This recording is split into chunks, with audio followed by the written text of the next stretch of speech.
Welcome to episode 48 of the 3am Fear podcast. In 1973, a team of 9 divers set out to explore the shaft in Mount Gambier. They aimed to do a record dive to reach a depth of 250 feet. This is the area where the sunlight filtered through, beyond which the water would turn pitch black. The divers were experienced instructors, but diving deeper into the cave required practice and setting up equipment. Equipped and ready, the team, Robert, John, Peter, Gordon, Larry, and the siblings, Glenn, Stephen, and Christine, gathered at the opening. Joan decided to stay out of the dive and help with the supplies and meals instead. The 8 divers didn't follow important safety rules at the beginning of their dive. Once prepped, they were lowered one by one into the water at the shaft's entrance. Following a quick descent down the safety line, they reached the top of the rock pile in about 2 minutes.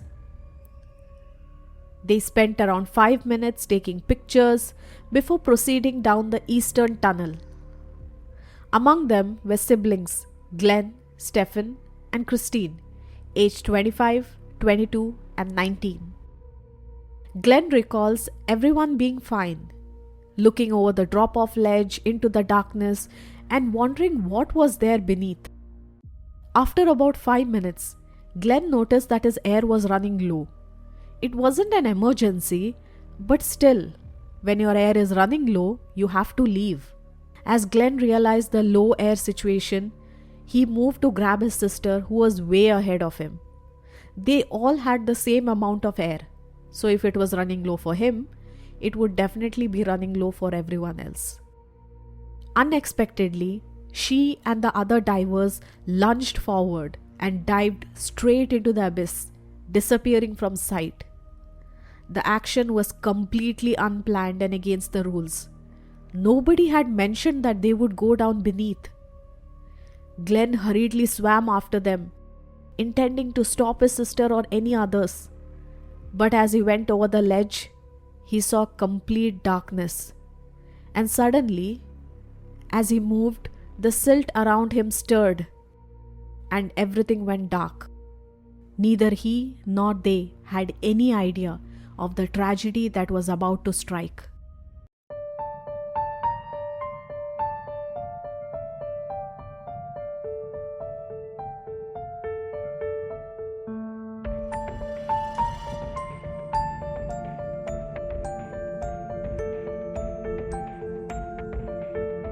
Hello and welcome to the 3am Fear podcast. I'm Nikita Ferrao, mystery and thriller author. On this podcast, I talk about real crimes and real people. Due to the graphic nature of some of this content, listener discretion is advised.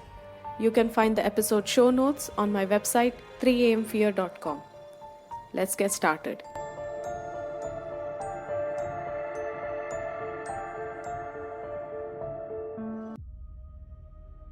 The shaft disaster, also known as the 1973 Mount Gambier cave diving accident, was a scuba diving incident that took place on 28 May 1973 in South Australia. In 1938, a farmer named Thompson was working on his field known as Thompson's Paddock between Mount Gambier and the ocean. He was using his horses to pull equipment when one of them stumbled over something hidden in the grass. Now intrigued, Thompson investigated. And that's when he found a small hole about a foot wide that seemed to extend down to at least 20 feet into the ground. And inside the hole was water. Thompson was puzzled because he hadn't noticed this hole before. And he wasn't sure if his horse was the one that caused it or if it was already there before. He was worried that this area might collapse further.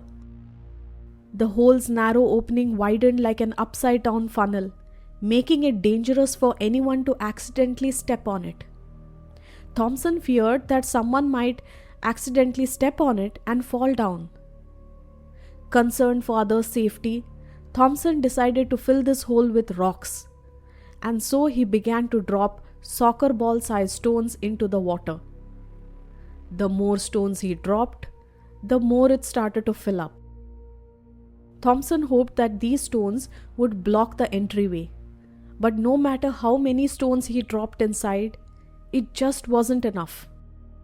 And that's when he realized that this hole was much deeper than what he had thought. He was also afraid that if anyone accidentally fell into the hole, then it would be difficult, impossible for someone to get out of the hole. Thompson's attempts at filling this hole were futile. The rocks kept disappearing into this dark, murky water. The mystery of the hole and its depth remained, leaving Thompson and many others in the area just left to worry. How deep was this hole? It took them some time to realize what it was. Eventually, this hole was identified as a limestone sinkhole formed by the dissolution of rocks beneath. The small hole widened to about 3 feet for easier exploration.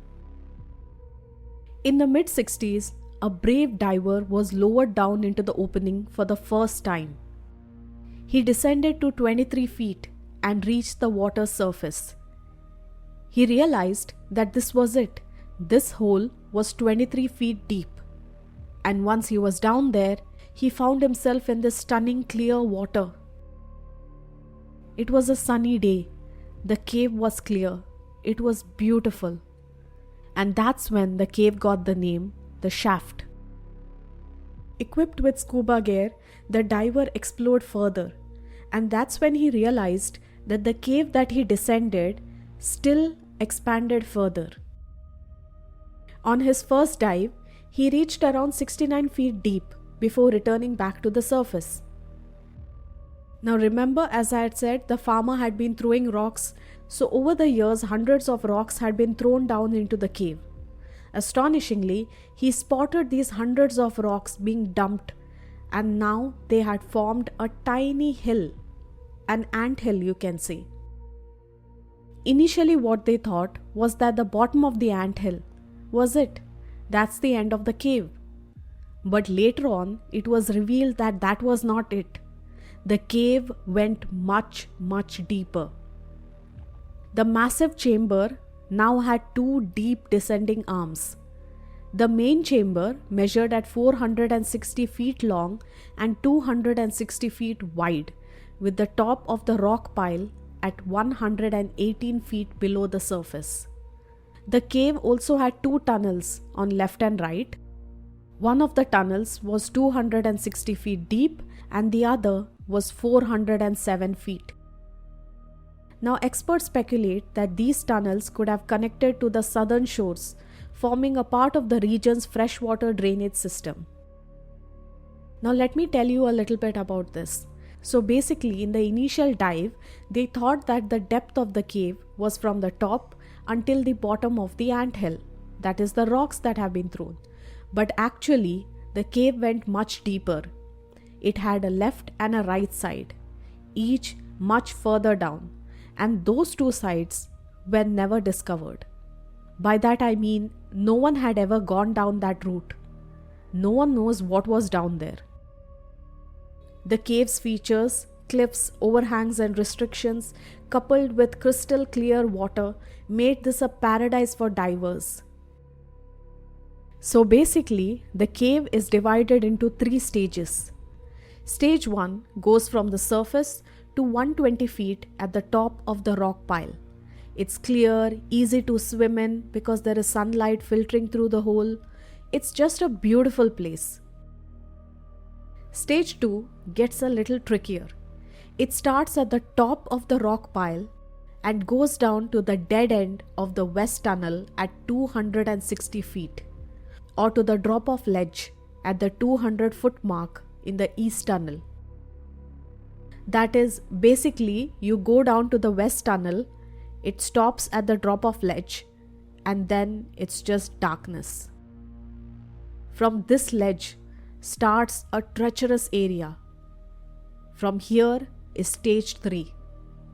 Now no one has been to stage 3. At least at that point, no one had been to stage 3. They had no idea what was there down. There is no safety line to guide you, there's no one to help you out, nothing. You are completely on your own. The light quickly diminishes because you are now deep inside, sunlight can't get in there, and the only hope you have of looking around is through your flashlights.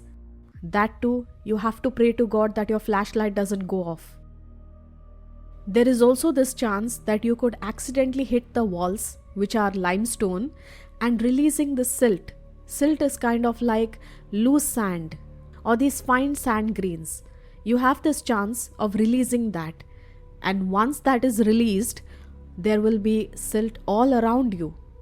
It's going to cloud your visibility. You will not be able to see anything around you. It's just going to be you and the silt around you. And the more you try to wriggle yourself, the more you try to push yourself around, the more the silt is going to be around. All you can do is wait, try your best not to stir the silt around, and let it settle down before trying to get out. By now, you can understand exactly how scary this section is, the bottom section. But that's not it. It gets worse. From here, remember, stage 1 is easy. You go around, you swim around, you have fun, and you get out. Now we are going to talk about stage 2 and stage 3. I've already mentioned how scary those two sections are, especially stage 3. Now the air that the divers breathe in stage 2 and 3 contains too much of nitrogen, so they can't use their regular air tanks. The one that they can use in stage 1, they can't use that. The deeper you dive with regular air, the more nitrogen your body absorbs. The more nitrogen that is there, it could lead to nitrogen narcosis. Now what happens in nitrogen narcosis is similar to being heavily drunk. Now in extreme cases, divers who have this nitrogen narcosis have mistakenly removed their mouthpiece and tried to inhale water. They thought that they were at the surface, not deep underneath. So it's very scary. To avoid these risks, divers exploring stage 2 and 3 of the cave breathe in special gas, which is a low mix of nitrogen. Stage 3 of the shaft spans from the 200-foot mark in the easterly tunnel down to the bottom at 400 feet. It's incredibly difficult to go down there because once you go past these ledges, the sunlight is gone and you're left with complete darkness, as I said before. Now the tunnel becomes narrower as you start to go deeper, and this forces divers to squeeze through tight spots, often stirring up the silt. And as you know, once the silt is stirred up, again the diver can't move because the more the diver tries to move, the more silt there is, and the more silt there is, the more difficult it is for the diver to see. So basically, at this depth, experiencing nitrogen narcosis is almost certain. Even with the special low nitrogen gas mix, divers must be very careful, and they must be ready to stop the dive if they start to feel as if this nitrogen narcosis is starting to kick in. Now while returning to the top, that is where divers have to be very careful because there are a lot of fall stones. So the diver may feel that he is going to the top, but he might actually be entering another tunnel or another corner which would just lead to a dead end. And then as time passes, nitrogen narcosis would kick in, he would have difficulty knowing what's happening around him, and finally it would lead to death. Stage 3 is strictly for highly experienced cave divers only with special permission. In 1973, a team of 9 divers set out to explore the shaft in Mount Gambier. They aimed to do a record dive to reach a depth of 250 feet. This is the area where the sunlight filtered through, beyond which the water would turn pitch black. The divers were experienced instructors, but diving deeper into the cave required practice and setting up equipment. They believed that they could dive towards the edge of the 3rd stage and that it would be routine and fun. They arrived at Thompson's paddock, parked by the cave's entrance, and assembled a tripod hoist system. This is a familiar tool for lowering divers into the narrow opening, like the shaft. The hole was still too tight for the divers to descend wearing their gear, so what they had to do was they had to descend separately. First them and then the gear, or first the gear and then them. They set up a short line, which is a weighted line. The line started from the top of the hole and led down to the top of the rock pile.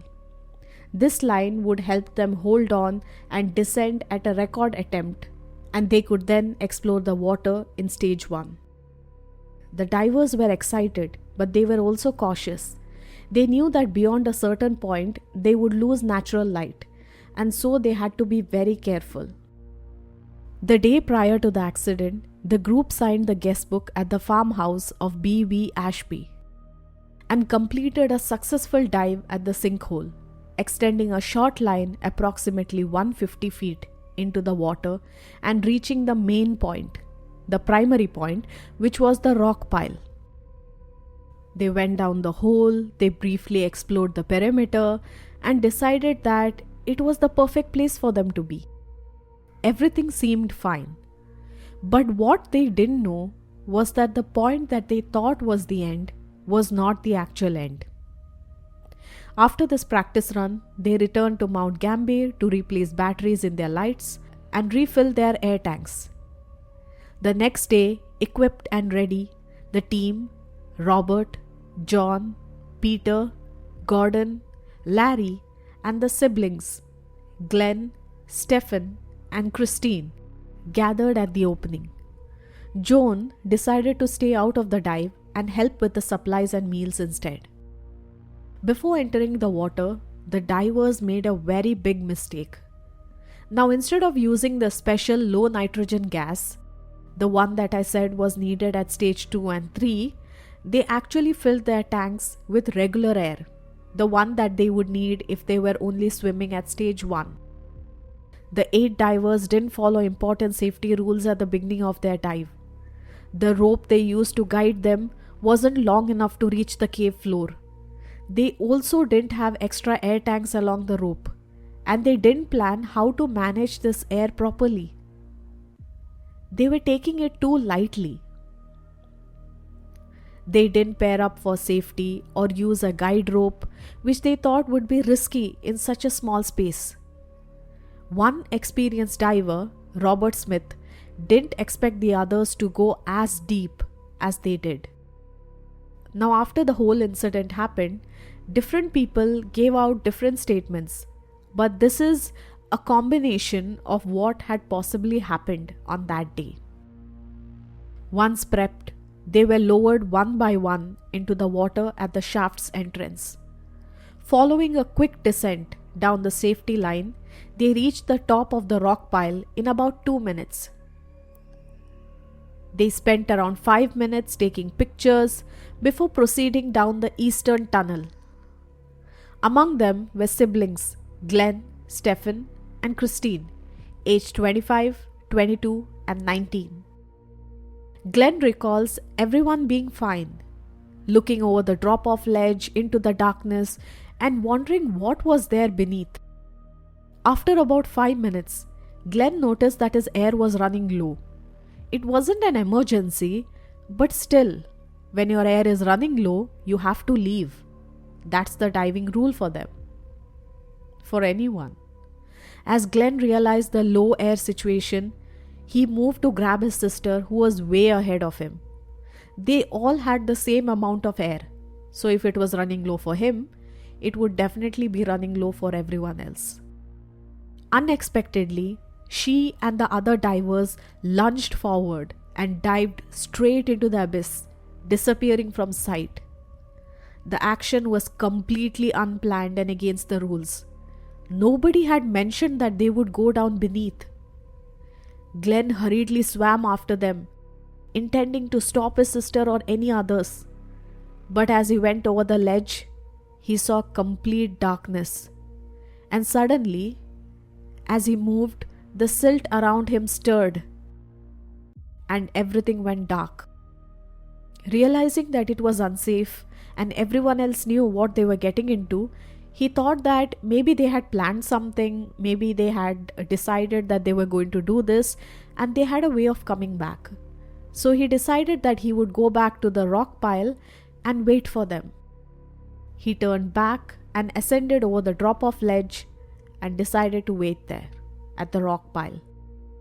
Larry Reynolds, one of the divers who went into this forbidden third stage, seemed to have been wanting to check this place out for only a brief period of time. Once they descended into the third stage, the tunnel went completely dark and it drastically narrowed.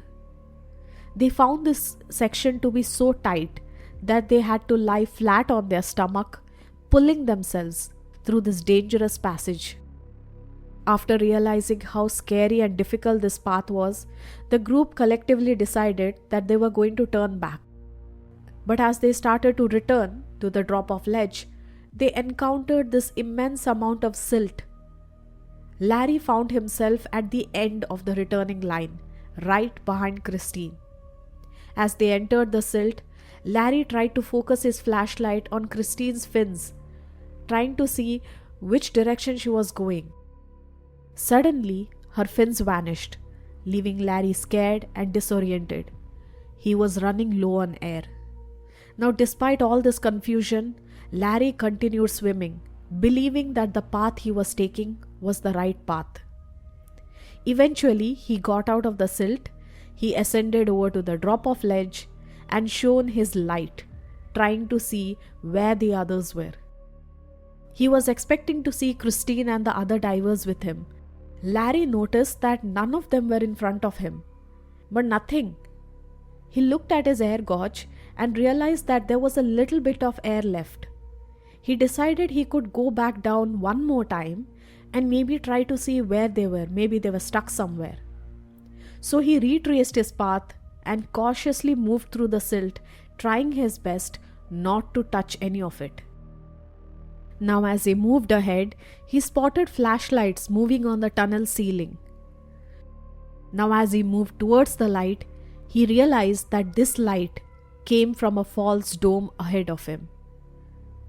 You remember I had said there were a lot of false passages inside, so it's very scary because the sunlight would not drop in and there was no way to know if the way that you were going was real or not.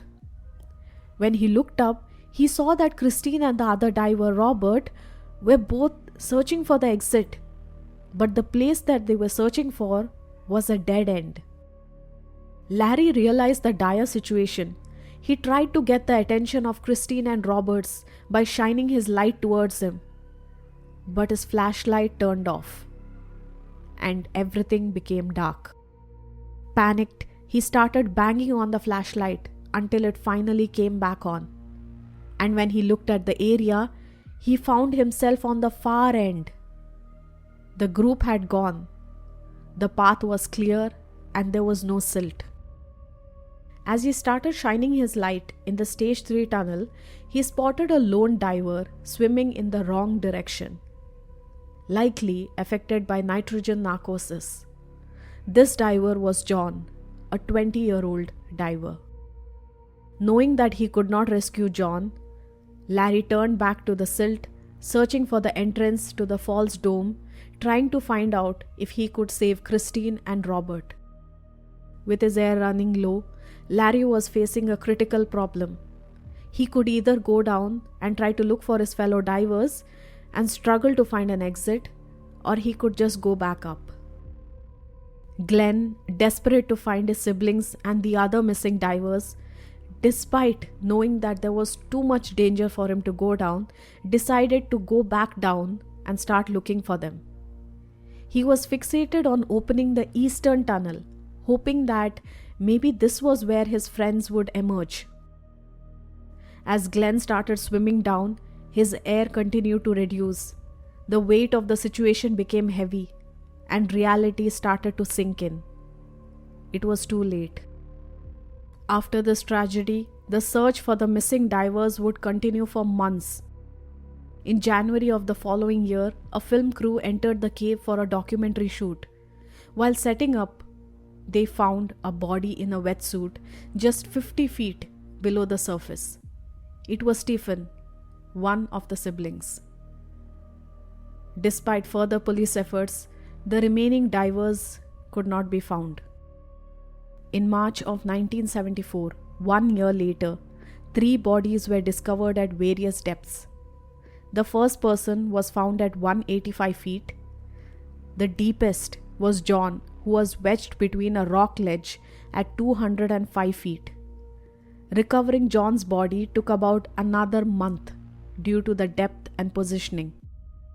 It's said that Christine and Gordon tried to get out, but because they could not find the main entrance, they ended up running out of air. John reportedly was seen swimming deeper into the cave, and he was likely affected by nitrogen narcosis, leading to him moving into the opposite direction. Although Stephen's torch and camera were found deep at the base of the rock pile, his body was found under an overhang at a depth of only 50 feet. Compared to the other victims, little is known about what happened to him. It would take 11 months and 11 days to finally locate and recover all 4 bodies of the victims inside the cave. The shaft disaster became a main reason for the change, prompting the formation of the Cave Divers Association of Australia, CDAA, to regulate the industry and prevent any future tragedies. When you look back now, it just looks too certain. They probably didn't know how deep the cave was. They didn't know what they had to carry and what they didn't. They were of course divers, trained divers, but they were not trained in cave diving. They used regular air, which they should not have. There were also a lot of guidelines kept in place. That is, they were not supposed to go to certain sections, and of course the silt. But with all the decisions being taken inside, one after the other, it just led to a tragedy. Since then, a lot of focus has been put on the regulation, and proper training has been made so that any other crew going diving next would be safer. The recovery of the bodies within the cave painted a grim picture of the events. The one that's most heartbreaking was that Christine and Robert were found together. They possibly knew what was to come, and they decided to stick to each other. The shaft was temporarily closed and then later reopened. A big thank you to all my fellow listeners who have been listening to all my episodes. Thank you so much. Your listens, your support means a lot. If you love my podcast, if you love the stories that I put out, then please do follow me on whichever podcasting platform you are listening from, and please do leave a rating. It will really help me a lot. You can listen to me on other platforms including Spotify, Apple Podcasts, and any other podcasting platform. If you are in India, you can always listen to my podcast on Gaana or JioSaavn. If you love to listen to strange and mysterious stories, then follow me on Instagram and YouTube, where I put out reels on such stories.